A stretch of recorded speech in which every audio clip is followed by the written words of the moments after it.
Welcome, Amy, to the Class for Kids podcast in the club. It's great to have you here. We have worked with Amy over a number of different things, one of them being our famous Level Up campaign with her dance school, Dance Concepts. Amy's based in Ireland, but I'm not going to go into any more detail because, Amy, it would be lovely if you could introduce yourself, tell us a bit about yourself and your business. Yeah, that's great. My name is Amy, and we're actually celebrating 10 years of Dance Concepts this year. So I started it at 19, kind of just as a bit of a passion project outside of college. And it's just since then we've got the opportunity to open up in multiple locations. And at the moment we're at 15 locations, looking at many more in the future. We're trying to get dance, ballet, contemporary, jazz and acro into communities across Ireland. So that's kind of our business model, is that we look for communities that are underserved and for children who mightn't get that opportunity to get high level technique classes, and we can kind of give that to them. And then also we give teachers who mightn't want to run their own business, we give them the opportunity to teach in their spare time. Like, a lot of our teachers are primary school teachers, some of them are physiotherapists, some work in marketing. So it's kind of works all around for the children and for teachers as well. And I think that's kind of the best background about Dance Concepts. I've left out so much, but that's that's our high level. Have a whole hour on just like the business itself, and we'll try and get into that as we go through this podcast episode. But one of the things we spoke about just a minute ago was the fact that you were a Level Up winner. So for those of you who are maybe watching, listening to this, Level Up is a competition that Class for Kids runs where we give a business makeover, and that comes in the form of many different things, from branding to social sessions to marketing sessions, working with business experts. And I remember vividly, Amy, when I was reviewing applications for the year that you entered, one of the things that did stand out was the fact that you were in rural communities in Ireland. And I was kind of very intrigued by this because I was like, well, what does that look like? How do you run a business across, I'm from a rural location. So for example, how does that happen and how do you scale that? So that's one of the things I vividly remember from your application. So let's kind of start to dig into Level Up, which is now Next Level. We've rebranded that and kind of changed a few things since the time that you entered. What attracted you to applying for that? And I mean, obviously the winners are always like, I never expected to win, but when you did win, what were your expectations around it? Well, what drew me to it, I think it had come at a really good time for me, where I was plateauing a little bit with the business and kind of not sure where to go, because as dance teachers, we start the business because we love dance, but we don't have the business expertise behind us. So when I saw Level Up at the time, it really just, the way it was, the coaching and the advice that kind of came along with it, and I was like, that just sounds like it's exactly what I needed at that time.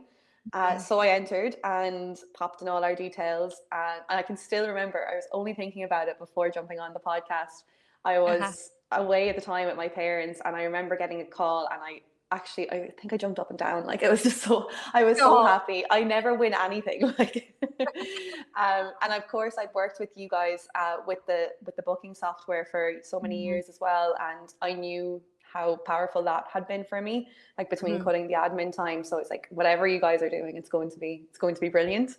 So the expectations from that, you guys had made it so clear what was going to happen. But I don't think I could have imagined how much help it would have been. I was just like, yeah, it's going to be good. It's going to really, really help Dance Concepts. But I think what I didn't expect was how much it would help me as a person and as a business owner, to kind of step into that role rather than just being a dance teacher. So that was the biggest change that I saw, was like, not just it wasn't just a dance classes anymore. It was stepping into a business.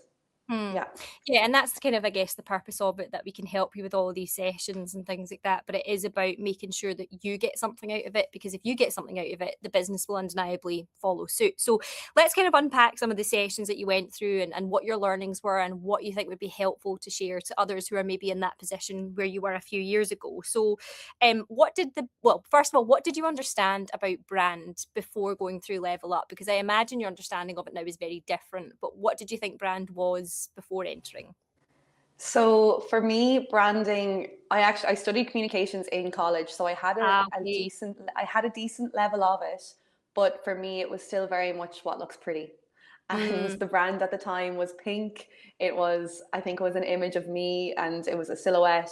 And I was like, this is exactly what I'd want. yeah. But that's not what branding should be. It's Mm, like when I might be jumping ahead now, but when I worked with Jack, I think it was Jack at the time that mhm. you guys were working with as well. Um, he completely changed my version of what branding was. Like I was just like, this is what I'd like to hear, and this is what I'd like to see. But I'm not my customer. It's about the customer experience, not your experience as such. And yes, you do have to love it, but Mm, it his questionnaire was one of because I think I worked with him first, and when I mhm. got his questionnaire it was like, whoa, hold on a second, I Yeah. have to look at the business as a whole here. Like before it was like, just pick a pretty color and put it on a poster and that'll be fine. Yeah. But now it's about, we can use it across everything. It's recognizable now. Our logo is recognized in mostly all over Ireland, like in majority Mhm. of the counties, just because it is standout and it's a Mhm. standalone icon in itself. And the colors are a big thing. We turned away well, not on purpose, but no boys came to us because we were purely pink. Mhm. And now we have a lovely greens and purples, and it works all around with our Mhm. messaging as well, which the messaging was huge. Again, I thought it was just a color, but it's actually about your voice and so much more. Gosh, I feel like we've just covered everything off that I would have said, Amy, but that's absolutely Sorry. brilliant. You know, you've got it spot on around what brand is, and it's absolutely, first of all, kind of, I like to talk about our brand solar system, and that is like your customers right at the heart of what you do. So it's almost like dance concepts in the middle, and then around that is your customer, and it is exactly that. It's what's their understanding of who you are, how do they relate to you, what's their perception of you, and these things should help shape your brand sort of identity, I guess, and sort of the values that you stand for. Kind of visual identity is important because that's the things that help us recall brands or recognize them. And that can come in the form of your logo. Like you said, you're now recognized across Ireland, or from a social media post or a newsletter that you might send out. It's very identifiably dance concepts, and that's important. And all those things are shaped by what our customers think about us. So looking back, you kind of talked about the brand sort of being this kind of pink thing, and then you moved into this new thing that feels a bit more uniform, and it can be applied to any county. It can be for anybody who wants to dance. Where is the brand sort of these years later? Where is it now, and what is happening in that space? So we are now focused on our messaging is the biggest thing for us. It's all about confidence and creativity through movement. That's our tagline now, and that is how we do everything. Not just how we teach the classes, but how we communicate with parents. They know our voice now. It's, if, like you said, if we were to send out a blank newsletter with no logo on it, they would still know it's from us. It's how we post on social media. It's consistent. So we get our assistants on board with our social media as well, which I know we'll probably speak about a bit about later too. But they know how we speak and they know our tone of voice as well. So from where we started 10 years to where we are now, we are more confident in ourselves. We're more Mhm. consistent, and it also has allowed me to kind of take a step back too, because it's not my voice that's in it anymore. It's the company's, it's the brand's voice. Mhm. And I think so many people will identify and relate to that, for many people listening or watching this, it will be that they are still very much involved in it. And maybe that's just the stage of business that they're at. But how do people get out of that kind of rut if they're feeling like they're too involved with things, that they do want to step back? So it's not, the brand isn't them, it's actually about what it should be, about the customer perception. What's your advice to get to that stage?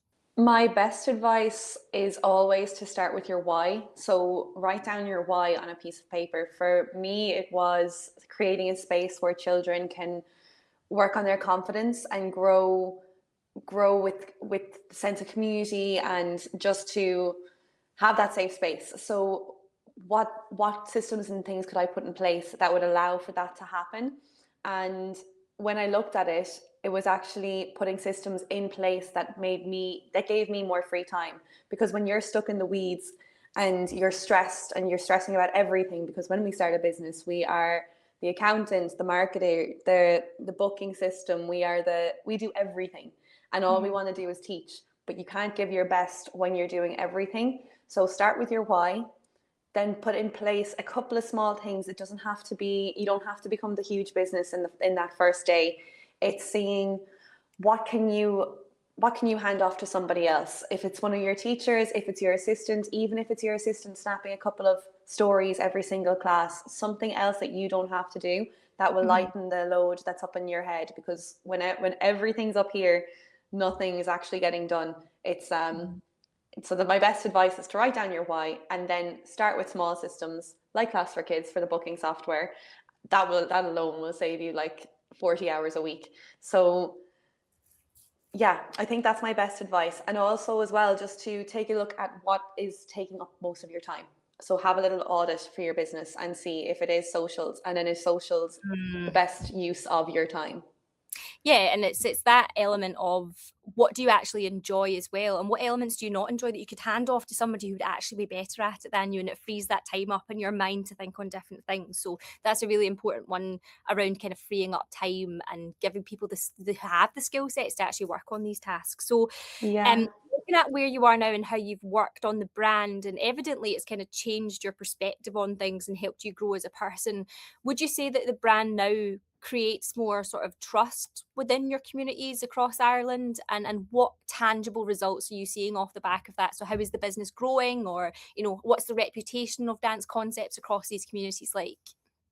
Yeah, it definitely has. Like we're recognized, and we're actually finding now that we're at a stage, like it's the brand, but it's also having the 10 years behind us as well. Like it does take time, is what I'd say to people as well. Like growing a business, it's like Rome, it wasn't built in a day. So give Mhm. yourself some grace with that too, and know that if you do the small steps every single day, that eventually it will build up to that. But we are Mhm. at the stage now where we have communities coming to us asking us to set up classes in their local communities. So it's fantastic. We're having to do less market research out there. We're having to do less outreach to find venues because they're coming to us. And also teachers are coming as well, looking for work, because they know that it's a reputable brand for that side as Mhm. well. And we've Mhm. also been able to move into other places like birthday parties and workshops with secondary schools and primary schools. So they trust the brand now, and they know what our overall message is, and Mhm. it's not dance classes is secondary to the confidence building aspect of it. Mhm. Yeah, and it sounds like there's been real sort of tangible results then from a business impact point of view, that you've been able to grow and scale. You're now getting more communities coming to you rather than you having to go to communities. And then that kind of sort of extension of what you already offer within the birthday party space. So if I was to ask you your kind of top three pieces of advice for somebody looking to kind of move their brand forward, what would that be? It sounds like the start with why was kind of your first thing that you're like, this is what you should begin with. What would the other two pieces of advice be? My second piece of advice would be to audit it and just have a look. Is it consistent across your posters, across social media, across your newsletters? Are people getting the same message everywhere they look? Check your website, our colors, not just logo, but the brand voice as well. Mm, And then my third piece of advice would be to pick your three values. So find what, even if it's one or two, but have your values and know that your messaging is the same for everything. Like for mm. us, it's creativity, confidence, and community. So it's nice and easy, the three C's. But every single one of our messages is Yeah. like, is it creative? Are we mentioning confidence somewhere? And is it based in community? Which is just for you, for everyone listening, it's going to be different. But Mm. make sure you're sure on those as well. So look at your why, audit, and then pick your values. Yeah, and I think the values, the last point you touched on, is super important because yes, that's good for an external facing side of things when it comes to your brand, but actually I think the values almost matter more to how you represent the business and your coaches and your teachers, because they should be living your values day in day out so that it reflects and kind of projects out into the external world, that that's what dance concepts is known for. And it's that kind of harnessing it and taking it internally and doing trainings regularly to make sure we're living out these values and making sure that that's what we're still known for. And I think that's one thing I've learned at my time at Class for Kids, is the importance of regular perception surveys with your customer base, understanding what was their opinion, what is the opinion now, what 3 words would they use to describe you in 2025 versus 2026. Because brand for me is always evolving. It's a living, breathing Mhm. thing.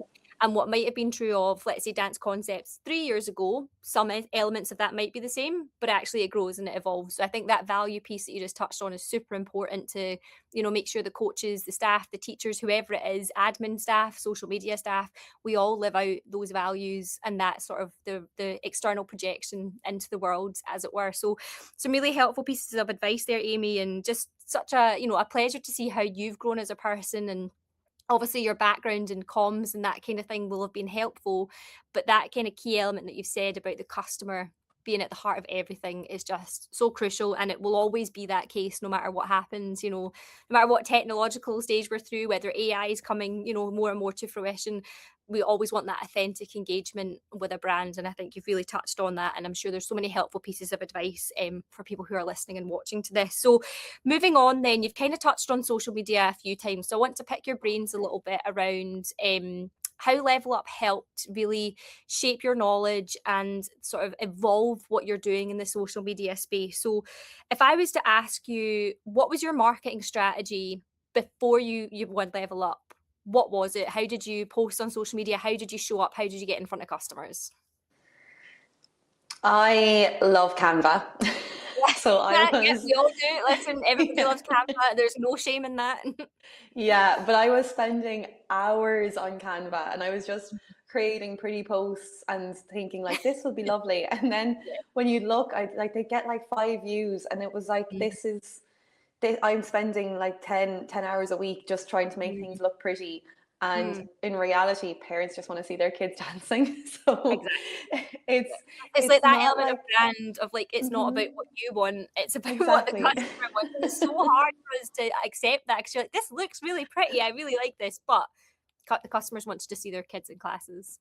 Exactly. So it's like I like my the grid looked perfect, but who actually goes onto an Instagram page and looks at the grid? Like Yeah. they're like parents aren't they're scrolling and they don't like they see so many posters and so many Mm, like different things. It's not going to stop them. But if they see a kid who has just become like so confident and has gotten the mm, move correct and everything. And of course you have to be careful. Like we have all the GDPR and everything. Like mm-hmm. that's something you definitely need to look out for, especially in this day and age, is that parents are happy for that. So once we know the parents are happy to post, like they're posting them themselves, and then they're happy for us to post as well. And Yeah. I just have to mention that because it is super important these days. But we now have our assistants on board with the reels and the stories, and our reach has just gone through the roof since they've been posting just little simple things like a warm up in class today, Mm, or it's the small details that I find that make you stand out from the rest. Like we give birthday cards to the kids on their birthdays, and then it's posted on the story or on the grid, and like it's funny, like we have parents coming being like, oh, my child's birthday is during the summer, will they still get a birthday card? And it's like it matters to them so much. yeah. And like it's everyone getting their moment. So we do like we have like the Easter birthdays, so they all get them on the last class before, or the summer birthdays, they'll all get their birthday cards before that. But putting up those little moments as well so that parents can see it's more than just a dance class, or even the kids just chit chatting in a corner, that they're making friends. So it's not making your social media pretty, it's actually Mm, posting about what you do and what your messaging is. Again, it goes hand in hand with brand, is making sure it's consistent across yeah. everything. Yeah, and I think I'm remembering back to the days when Instagram first launched, and as it evolved, and brands used to do like a full 9 post for the grids that it Mm-hmm. would be really pretty, and it would unveil this kind of image for something that they were launching, and it's just moved on so much since then, and it definitely is about it's not as if when we're online, and let's look at like, Currys and Argos are really funny on TikTok, they're really relevant, but it's not as if we're thinking when we go on to social media, I wonder what Currys are posting today because I want to know about what Currys is. They create content that's engaging, it's funny, it's that kind of thing where you're like, oh, what are they posting that, I could apply to my business, or they kind of have this ongoing like beef between themselves and that kind of thing, and they post videos about each other, and it's actually really, really funny and it engages people. But you're not going, I wonder what toaster curries have at the minute. Whereas I think with dance and sort of any kids activity club, it's the same kind of concept where you're thinking, well, actually, what do people want to see? Because it's great that I have this really pretty post and it looks really aesthetically pleasing, but is that what they want to see? Do they want to see this kind of templated model thing from Canva on my grid, or actually would they rather see what the kids are learning? How are we meeting the brand values within classes? What are we delivering? What are the outcomes that my child's going to get from going to this class? And I think you've kind of hit the nail on the head. So were you Yeah, I've got a good example of it if you want one. We Yeah, did first a absolutely. good Irish example actually. We had our St. Patrick's Day post, and Hmm. then we had a reel of the children um, doing their dance moves, but with the Irish word on it. And I Hmm. think it got like 10 times as more views than like our run of the mill Canva post that probably took me an hour to make. So it I know it's always definitely soul destroying. You're like, I it have put time is. and effort into that. But it is, Yeah. it's just what works, and that's the thing, is like you've got to go with what works as long as it's in line with like what you stand for, and it matches everything that your brand stands for, and it matches what you believe in. Then I think that's the important thing, is that you're going with, well, what do my parents want to see? What's going to engage them? Because that's what's going to drive engagement. That's what's going to drive people sharing things via direct message or tagging people in something, which then kind of amplifies your reach, gets you into the mindset or sort of knowledge base of new parents, and that's what's going to help kind of grow the business. So if you cast your mind back then to Level Up, you would have gone through a social media audit where we would have looked at one of your channels. So I think it was Instagram that we looked at for you. What do you remember about that session? And was there anything that you can remember that were like, gems of like information that you've kind of still think about today and carry forward today? Yeah, I still use the templates. The templates were fantastic. So I actually think I posted one last week. Um, that was really helpful. Is that like that took me off Canva for hours, which was just like, these are your templates. Make sure that you just use these. It doesn't need to be what you want to see every single time. Like, just get something out there. But as well, it was being consistent. That was a huge one for me. And because, again, the 10 hours on Canva, I wasn't being consistent with it. Whereas now we have the assistants on board with it, that like I don't have to be in classes taking pictures Yeah. and putting up stories.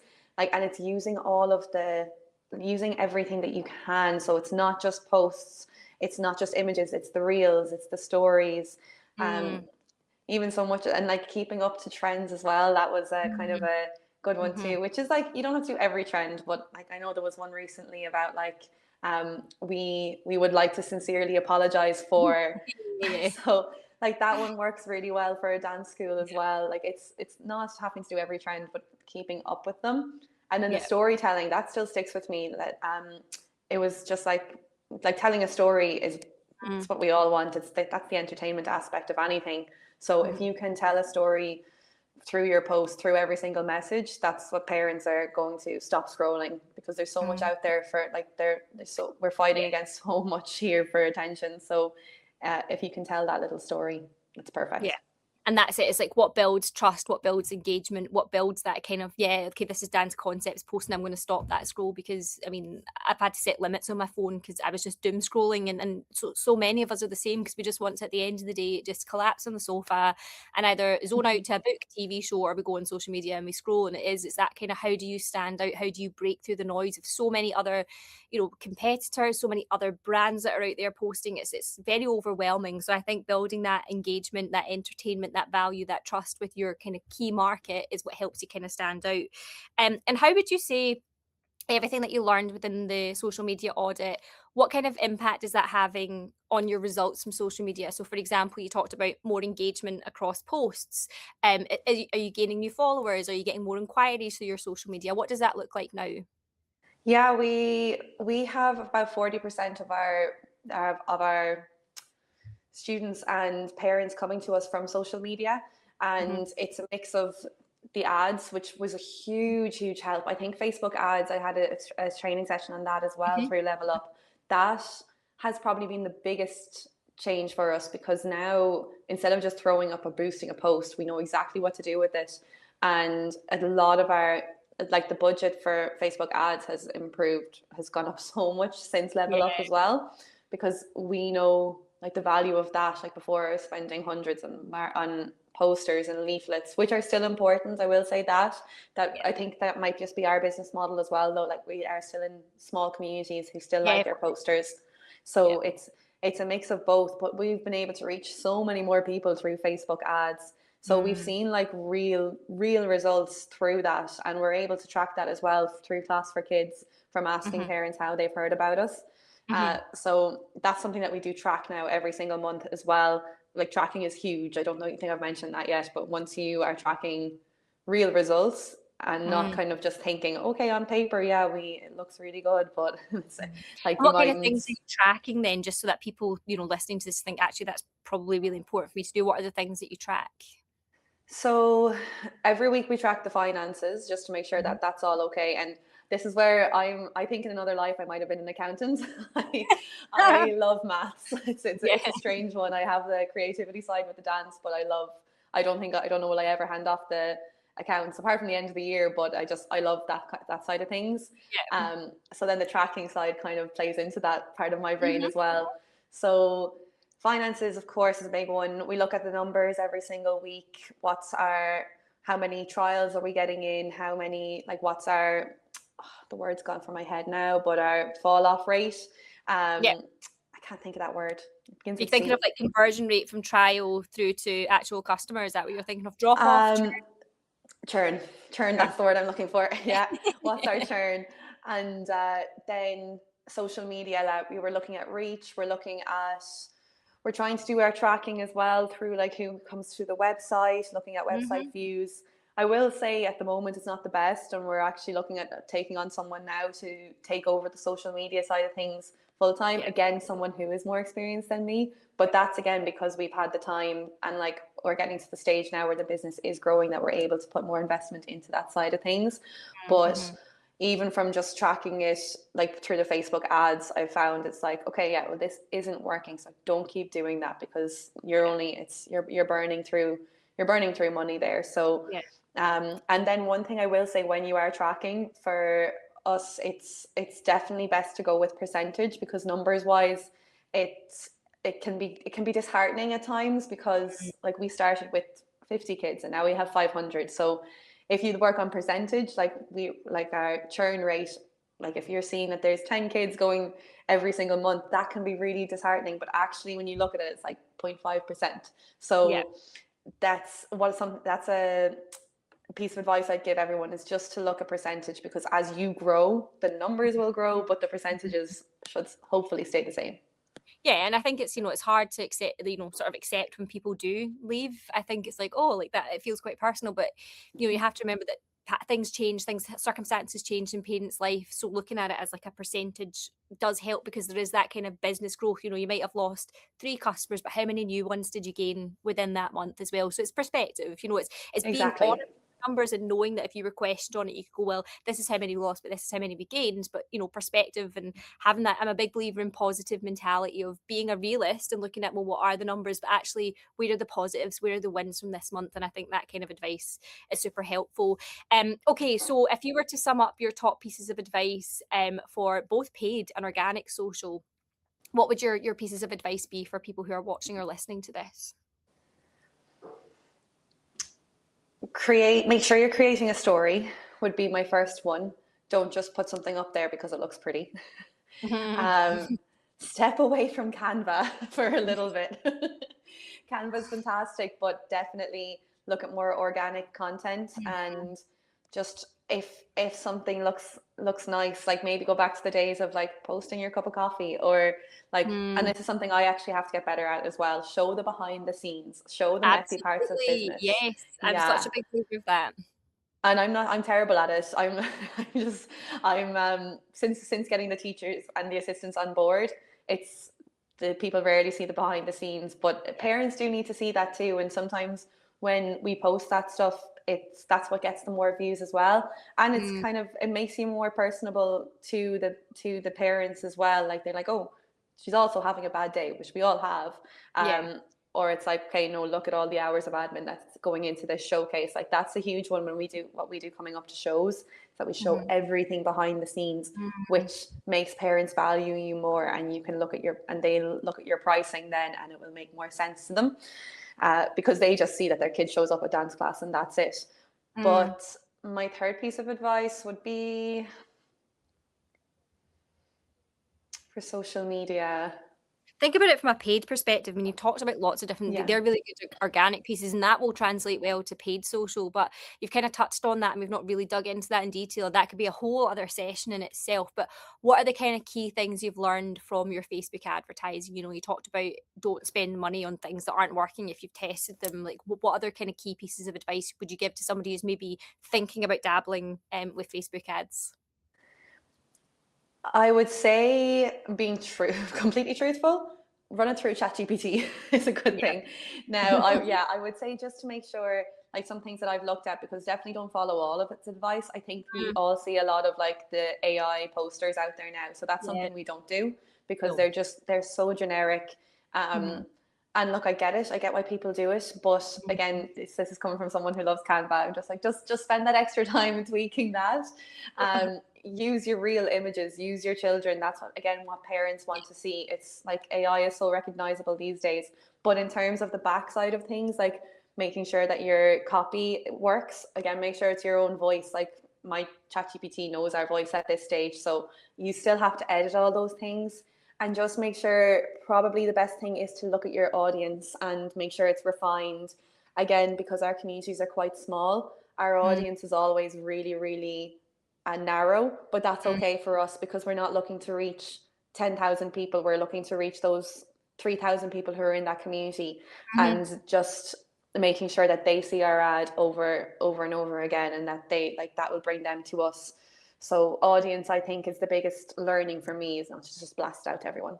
Yeah, I think audiences are super important. I think we sometimes underestimate the importance of getting that right, because if you get it wrong, you're spending a lot of money, you're saturating audiences potentially, and then also your frequency of your ad is higher, you know, as a potential outcome of that. So it's just about, okay, well, what kind of quality over quantity do we want to go for here? Because I would rather advertise, like you're saying, to a smaller group of people that are actually within that community and are more likely to book, rather than going really broad with my audience and maybe getting 2 or 3 bookings because it's not as relevant to that kind of broader audience. So that's a really, really, really Yeah. piece of advice. And also being a bit more creative. Sorry to jump across, but being a bit more creative with it is something that we've tried to do as well. It's like not just like go for that trendy thing that's happening at the moment, or like for us, the GAA in Ireland is a huge thing. Our sports, but if you can kind of come like during September, what time of year is it? Like when the season ends, it's like, right, well, why don't you do an ad like where like hang up the football boots and put on the dancing shoes? all right, So getting like a little bit more creative and seeing what works for you, and like don't go a little bit tongue in cheek as well. There's no harm in that. 100%. I mean, we do so many different ads at Class for Kids, and not just like from a paid perspective, but for our organic socials as well. And some of the ideas that I come to the team with, there's one that we worked on for Easter recently, and I was like, look, I can see us all as eggs in a box for Easter eggs, like that type of thing. And you do get that kind of like, right, what kind of idea are we going with here? But I'm like, we need to do something completely different, because we don't want to just do a regular use Class for Kids for Easter. That's boring. Like, let's really stop some scrolling and being like, okay, what are these guys up to now? And actually it's worked and performed really well, like from both a paid and organic perspective. So I absolutely agree with that kind of tongue-in-cheek, standing out, working with seasonal trends that are happening. So, you know, you're saying hang up the football boots, try on the dancer shoes, really, really key things. And also, you know, what's trending across cinema, theatre, all of those things, and how can that relate to you? So some really, really, really good pieces of advice there, Amy, and I'm sure our listeners and watchers will be able to take away a lot from what you've advised in the social and paid social space. And then the kind of final thing I want to touch on is, you know, how did Level Up help you shape your business to be more sort of profitable, something that you could scale, but also that must have involved you stepping back in some way. So talk to me a little bit about what that looked like. I think Louise, the dance business coach, was phenomenal in this aspect of things. And Libby as well. Libby was really, really good in terms of profitability. We spoke a lot about that. And that, I'm not going to lie, that was a tough session. with Libby, because you really have to take a look at your finances, and she made me do a lot of work on that. And we were pricing too low, was the kind of what the old Dance Concepts was doing.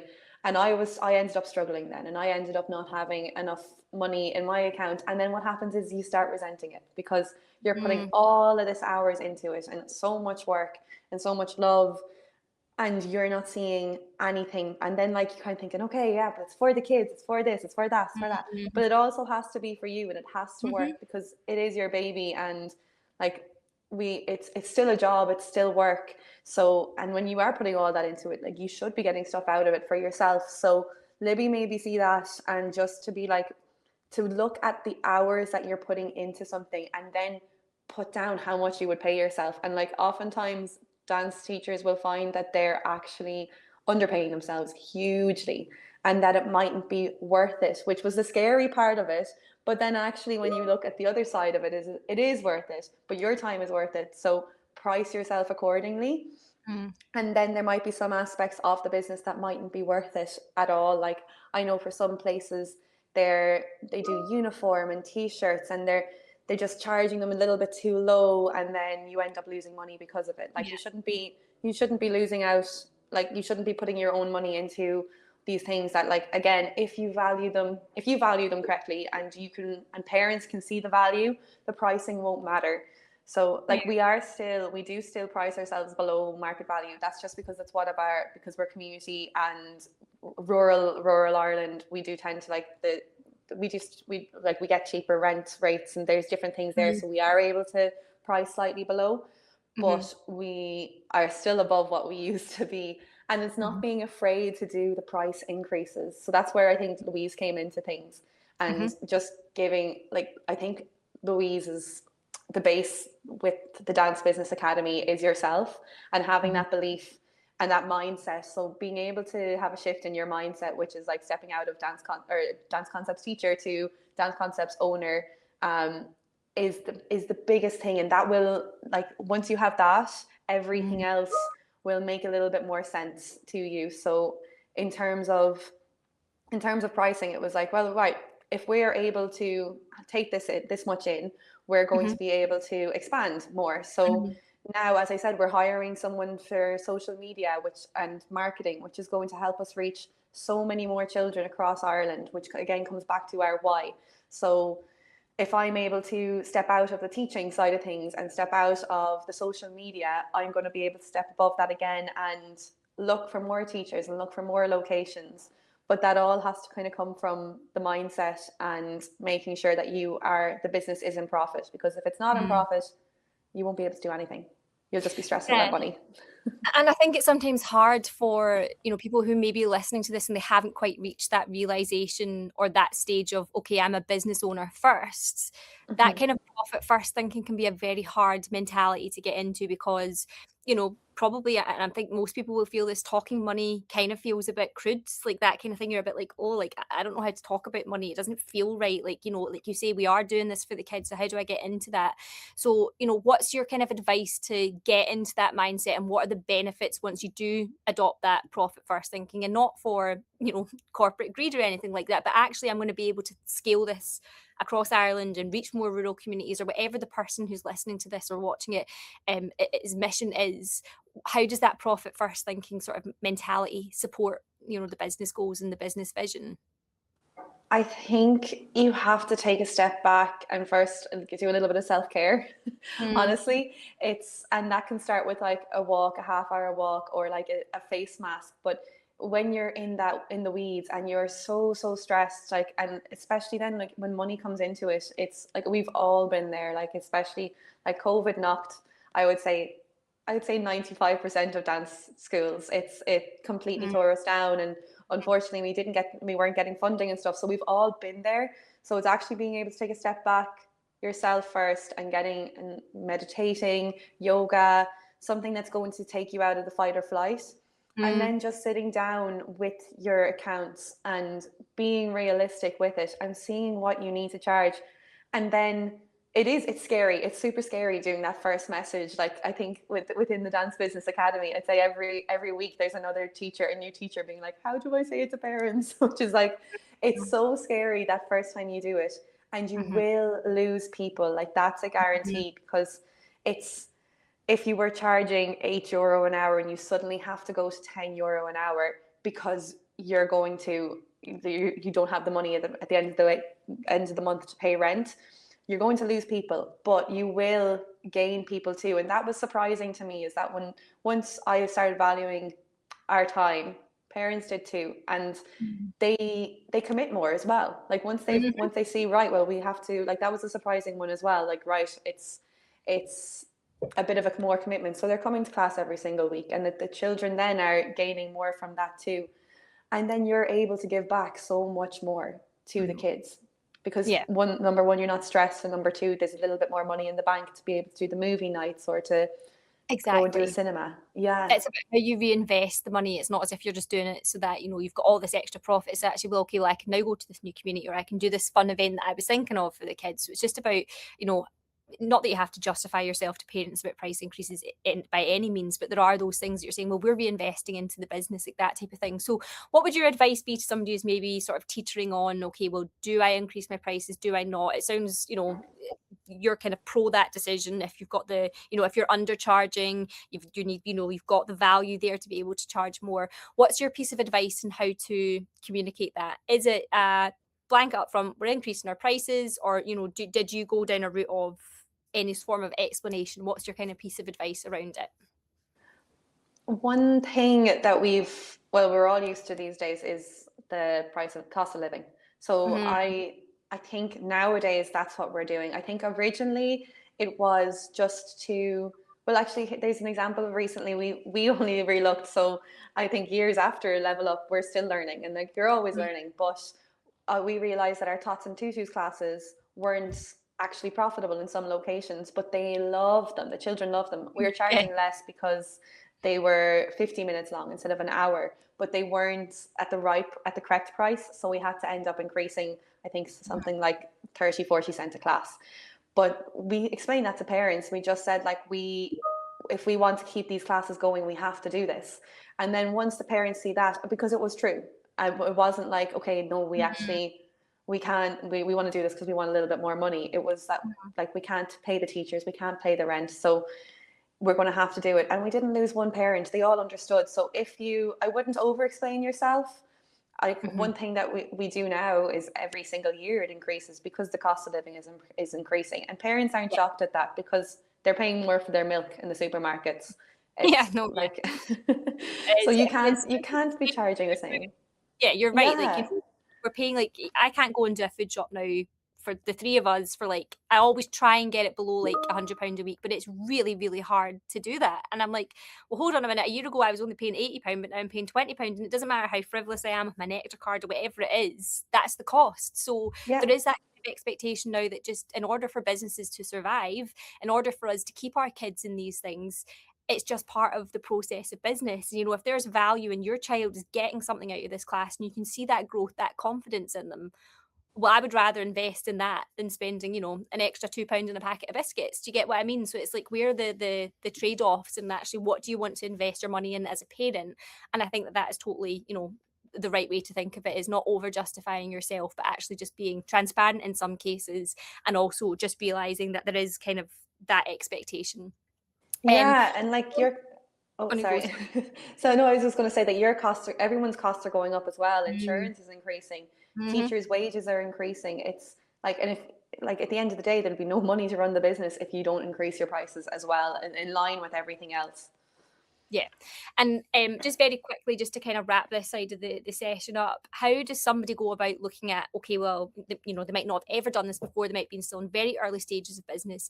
What are the key kind of things that you would advise to look at to make sure, A, that your classes are profitable, and then how do you go about costing stuff? I mean, it might be basic in terms of a break-even point, but what's your kind of advice for somebody to go and look at their finances today to say, which of my classes are profitable, and for those that aren't, what do I need to do? How do I go about, you know, a price increase? What would you advise people? I love Google Sheets. I love Excel and everything like that. So open one up and just make sure you're putting in every single one of your costs. I think before Class for Kids and before my session with Libby, I was like, this is my income. And then it's like, okay, this is the teacher's pay and this is the assistant's pay and this is the hall rental pay.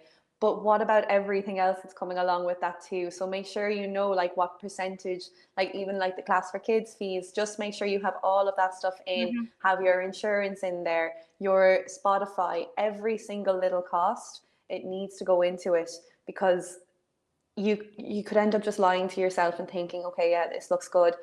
And then just keeping on top of that too, and seeing the classes, like not being afraid to, like this was a hard one for us as well, is not being afraid to admit when like it's just not working. And it could be for so many circumstances. You could just have the wrong day of the week and there could be another activity on.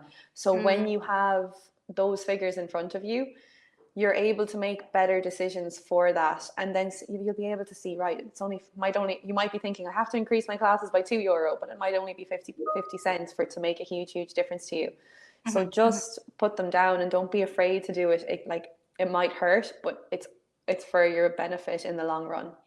Yeah. And how has Class for Kids sort of helped with these types of things? You know, you've talked about being able to track where people came from when they're booking classes. You've talked about getting time back with Class for Kids. You've also talked about, you know, being able to use it for your finances.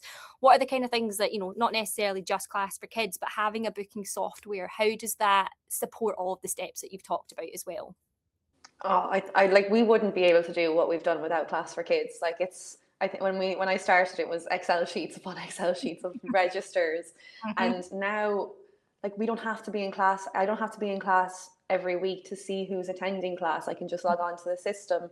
I use the financials dashboard every single Monday, and it's not just as much to see as like what came in, but it's, did we get it from workshops? Did we get it from bookings? Is it from subscriptions?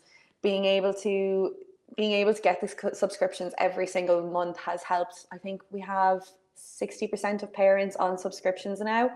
which is so good for us in business planning as well. We know exactly what's coming in every single week, but also being able to have the termly payments, having both options for parents is brilliant too.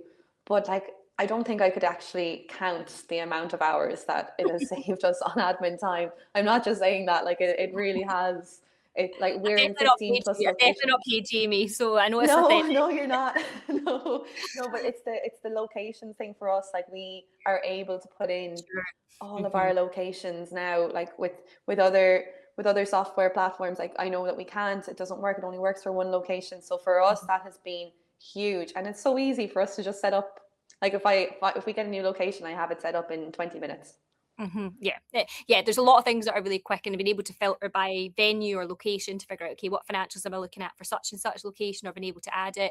Or one of the ones that we recently had in a review was around our rerun and auto enroll feature. So being able to just like clone your term, get the new classes up, and then Oh you know, yeah. and within it is literally minutes if you know your dates, and then that ability to be able to just invite parents to book back on it kind of really helps with that customer retention side of things after a term ends, or you know, even for like if you're doing camps and stuff like that as well. It's just really important to try and retain that interest and get people booking in as soon as possible. And then from a parent side of things, you know, what do your parents think of Class for Kids? Do they find that easy to book? Have you had sort of any feedback in that perspective?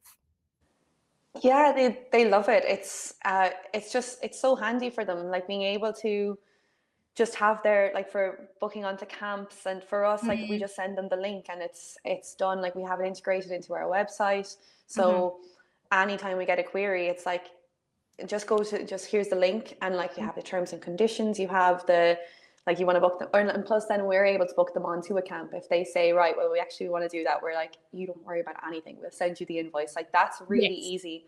And Yeah. like setting, sometimes we get the whole like, oh, I don't want to like, or they'll use a line like, I'm having trouble setting it up, and I'm like, well, have you actually tried? Because it's like 2 minutes. So we'll just say like, oh, like, and we use the system. We have to have everyone in the system because Yeah. for insurance purposes, having the emergency contact info is perfect. So once you mention that to parents, they're like, oh yeah, no problem. And then Yeah. like they're coming back to you and they're like, yeah, that was absolutely fine. That's I'm just like, yeah, I yeah. think there's that kind of you know, we can be technophobes, or like, oh, how much time is this really going to take me? And parents are busy, like, let's face it, you know, they are. So being able to be like, it is 2 minutes, and that kind of benefit led thing of parent data and the parent led booking journey, that's like security for not only the club, but it's for the parents' peace of mind that you've got medical conditions noted, emergency contact details, photo permissions, all of those things built in, and that comes from the parent. So your teachers and your coaches have the confidence to say, right, that's actually the parent that's input all of that information, and I have everything that I need at my fingertips. And for the parent, it's okay, I know that, you know, my child's going to be safe because I've got all of the information that I wanted to get across, nothing's been missed. And then they're obviously able to go into their dashboard and see those things as well. And I think one of the things that's really good about Class for Kids is that kind of branded booking page as well, that you're able to, you know, upload your logo, get your colours in there, like, you know, that type of thing as well can be really helpful just for that consistency and tone of voice as well. So for anybody looking to make their classes more profitable, to step back from their business, to wrap up this podcast, what would your advice be? Well, my number one advice is to do the hard work and look at the numbers, because that's the baseline. If you're not profitable, you're going to resent it. So do the hard work for future you. Then it would be to, and I actually didn't like the advice when Libby gave it to me, but I agree with her now. It's just see what's not profitable and cut it out. Like if uniforms aren't profitable for you, do cut it out. And we did for a while, but we brought it back with a profit mindset in there instead. When it comes to showcases as well, definitely kind of, you should be making a profit on your shows because you put in 30, 40 hours, like easily, like over 100 hours, I would say in total. So you should be getting paid for that. Pay yourself is definitely a piece of advice. What else? Have that confidence in yourself to take the steps to do it. Like it is difficult. It's probably, again, as you said, money is a hard one. Money is tough, I think, for a lot of people to talk about. I always say it's a bit of an Irishness in it, but it sounds like it might be there with you guys too. But it's a difficult one, and people don't like to do it. But at the end of the day, we all need the money to live as well. So it is scary, but definitely just take that step. And if you lose people, you lose people. It's going to happen. That's what happens with business. But you will gain valuable customers then who will also value you too. So that's really important. You don't want the customers who are going to be complaining about every single thing, which is hard to hear, but it is. So thank you so much, Amy, for coming on the podcast and chatting about your level up experience and sharing some really, really, really helpful pieces of advice that I know that people will be able to take away and action things. It's been great to have you on the podcast, and I'm sure we'll be catching up again very soon. So thank you very much, Amy. And thank you for having me. It's been great. It's lovely to look back on things. Thanks so much, Amy. See you soon. See you soon. Bye.